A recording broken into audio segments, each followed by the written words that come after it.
And then this, so that's the positive feminine on the left. And then on the right, that's the Gorgon, and that's the thing that fills you with terror when you look at it. There's another representation of the positive feminine. It's another representation of Mary. There are representations very much like this of Isis with Horus on her lap. And people often consider those precursors, they're Egyptian statues, precursors to the Christian iconography. And, well, I suppose in some sense they are, insofar as they predated them in time, but the fundamental issue is that, well, this image has to be held up as transcendent, and by that I mean it's an image that's got to be at the basis of a value structure that actually works insofar as there's going to be human beings, because there aren't any human beings without the infant and the mother. And so if that's not held up as an image of ultimate value, then everything falls apart. And it's something our culture does extraordinarily badly. I had a client recently admit to me in ashamed tones that she wanted to have children. And I said, well, you don't have to be ashamed of that, especially not if you're talking to me. And she said, oh, that's such a relief, because I can't talk to anyone about it at work. They seem to think that it's, degrading. I thought, that you can hardly diagnose a culture as more pathological than that. That's so appalling, and it's so hard. It's one of the things I really feel badly for young women, because they're not guided through this with any sense whatsoever. And I'll tell you what my experience has been working with women, and you can take this for what it's worth. And I've worked with women who've achieved the highest levels of their profession. I don't mean just in academia, but in a number of different fields. This is what happens. We'll take the typical woman, conservative woman, because they're more typical, conscientious, not particularly open. So they're dutiful people, they're existing within the structures of their society. So I'll take female lawyers as a classic example. So they're very good in high school, very hardworking, very intelligent, but very dutiful, and often rather agreeable. And that's important because it means to some degree that they want to please and they'll do what they're told. And so part of the reason I think that women are outperforming men in elementary, junior high school, and university is because they're more likely to be obedient. And I know that to some degree because we did analysis of students in Quebec and found out that one thing that predicted grades over and above intelligence and conscientiousness was agreeableness, and agreeable people got better grades than their IQ and conscientiousness would predict. And that's particularly negative for men. So imagine this is what's happening. So you're a borderline student, and you're also a bit rebellious and antisocial. I'm going to fail you. Like you're right on the cusp. Don't like you much. You fail. You have exactly the same grade profile, but I like you. Tick. You move ahead. You don't. And so one of the things that's dividing men from women as they progress through school is the degree to which they're agreeable. Now that works out to some degree for women insofar as the agreeableness moves them forward, but they encounter the negative elements of being agreeable later in their careers. Anyways, their women are very good in high school, then they go to college, they're very good in college, they nail their damn grades, they do their studying, they get their A's, and they ace their LSAT, so they're smart too. Then they go off to do their articling and they're really, really good at it. And then they get offered an associate position and they're really, really good at it, and then by the time they're 30 they make partner, and let's say they're in high pressure, high paying jobs, $250,000 a year, $300,000 a year, $500 an hour. Okay, what's your life like? You work all the time, period. 70 hours a week, 75 hours a week, flat out, and you don't get to make any mistakes. And if your client calls you at 3 in the morning on Sunday, you say, I'm really glad to hear from you, because if you don't, there's some hot law firm in New York that'll take your client from you at a moment's notice. And the client is paying you, whatever, the firm, $750 an hour, of which maybe you get $350, and what they want is an answer about something really complicated, right bloody now. And you can say all you want about the fact that women have a difficult time with that because it's a male-dominant patriarchy. Any female lawyer who's hit 30 and is a partner that has any sense at all knows that's complete bloody rubbish. It's market determined right to the core. What happens to the women when they're in their 30s? They all leave the high-end law firms. Why? Because who in their right mind would want to live like that? That's the issue, right? Once you make about $60,000 a year for your family, but let's say for you personally, additional income has zero impact on your quality of life. Zero. So why work 80 hours a week? Well, men will do it, some men, very few. a handful of hyper-competitive men who are obsessed with hitting the pinnacle of the given dominance hierarchy they're in will happily work 80 hours a week, and they'll forego everything else, relationships, family, children, way in the second category. And so those men are often very difficult to live with too, because they're so obsessed with their career. It's hard to have a relationship with them, and maybe they don't have much of a relationship with their kids, but they're damn good at what they do, and part of that is they're smart and disciplined, and they'll work non-stop all the time. It's like an obsession, and that's the sort of people who run things. Those are the people who run things. Well, they're often also disagreeable too, because you want to manage people? Really? They're not going to like you.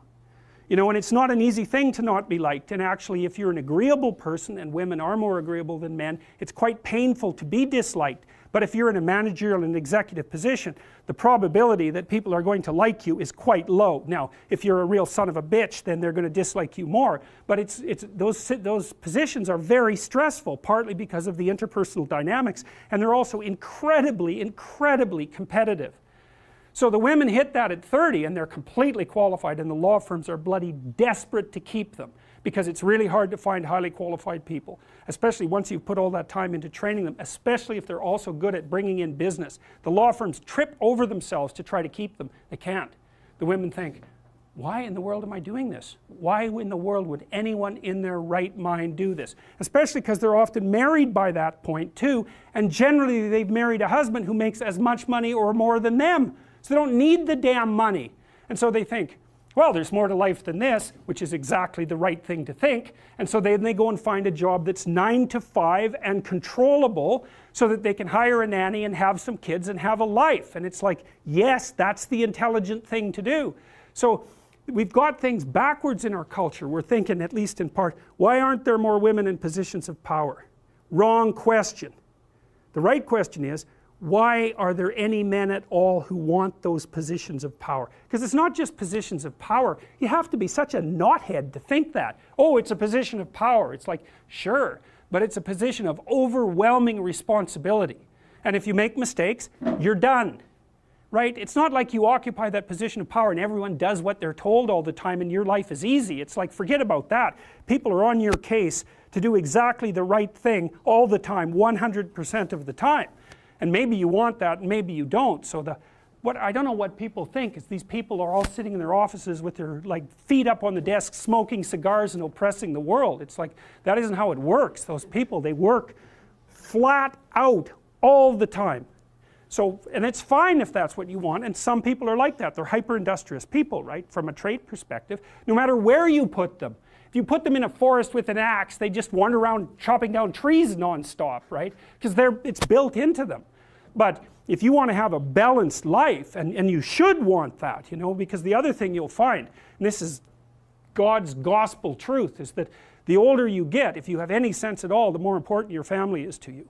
Like the utility of your career, maybe that peaks around 35 or 40, and it starts to decline pretty rapidly after that. And what happens, if you're fortunate, you have someone in your life that you love, that you've woven yourself together with, and you have some kids so that you have something to do from the time you're 50 till the time you're 80. And so it's a real mistake. It's a barren future without children, man, I can tell you that. It's a real mistake.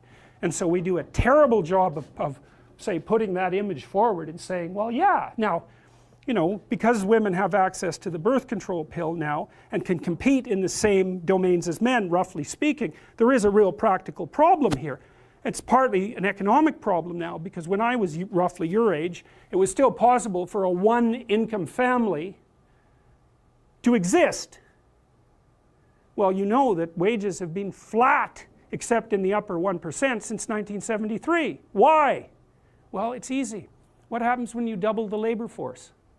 What happens? You have the value of labor. So now we're in a situation where it takes 2 people to make as much as 1 did before.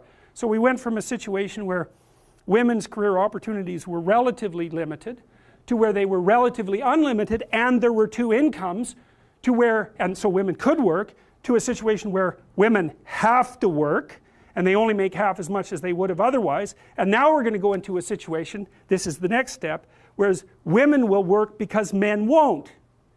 And that's what's coming now. So there was an economist article showing that 50% now of boys in school are having trouble with their basic subjects.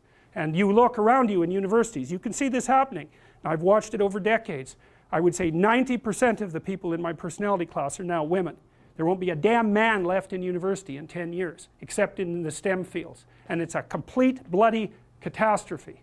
And it's a catastrophe for women, because I don't know where the hell you're going to find someone to have a, to marry and have a family with if this keeps happening. So, and you think when you're 19, because you're so clueless when you're 19, you don't know a bloody thing, you think, well, I'm not really sure I want children anyways. It's like, oh yeah, you tell how well you've been educated. Jesus, dismal. Dismal. Without fail, I got to tell you, without fail, I've watched women go through their professional careers, many, many of them. It's a very rare woman who at the age of 30 doesn't consider having a child her primary desire. And the ones that don't consider that, generally, in my observation, there's something that isn't quite right in the way that they're constituted or looking at the world. Sometimes you get women who are truly non-maternal, by temperament.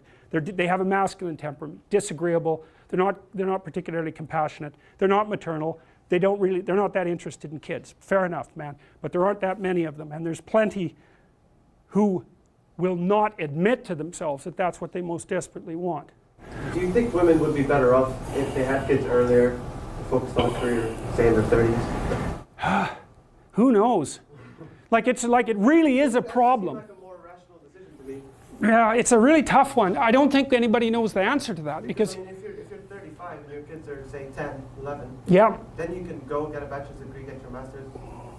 Well, it seems more easy that way yeah, than having the career first and then trying to raise young kids.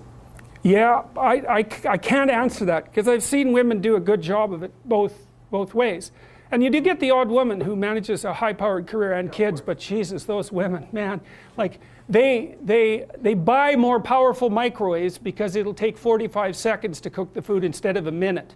And I'm not kidding. It's like they're up at 5, they exercise for half an hour, they make breakfast, they get their kids ready to work, they go to work, they work 14-hour days, flat bloody out, they come home and work for another 2 hours to get their kids organized, they have a nanny to help them out, and then they work for 2 more hours before they go to bed at like 1, and then they're up at 5 and they do that again. And I'll tell you, you better be tough if you're going to do that, physically too, because you'll just burn yourself to a crisp. I've seen some women manage it, but they're tough, and they're rare, because that's a hell of a regimen. And then if anything goes wrong, you have a sick kid or something like that, or there's any sort of crisis in your family, it's just, then it becomes too much. And I don't know the answer to that, I mean, the advantage women have is they live about 8 years longer than men, because testosterone kills men. So, Yeah, but they have a limited time span to have children, right? well, that's right. They pay up front and gain in the long run. But it isn't clear how our society should sort this out. We don't know, and it's partly we don't know what to do now that women have control of their reproductive function. It's a big mystery. Yep. I don't have an answer to that either, but I think from a practical aspect, and this goes for both men and women, even if women were to enter the workforce later on, they'd be at competition with people who are younger, and that's always a conflict in the workforce. Like, people are always hiring younger talent because of how long they can be in the workforce. Yeah. Yes, well, and the thing is, young stupid people have the advantage of being young. Middle-aged stupid people have the disadvantage of being middle-aged. And so if you're going to hire a young stupid person or a middle-aged stuped person, you'll go for the young stupid person. And by stupid, I mean, I'm being sarcastic, obviously, but I mean without experience and just getting started in the world. You're much more likely to favor someone young because there's an instant explanation for their relative cluelessness. And it's a problem,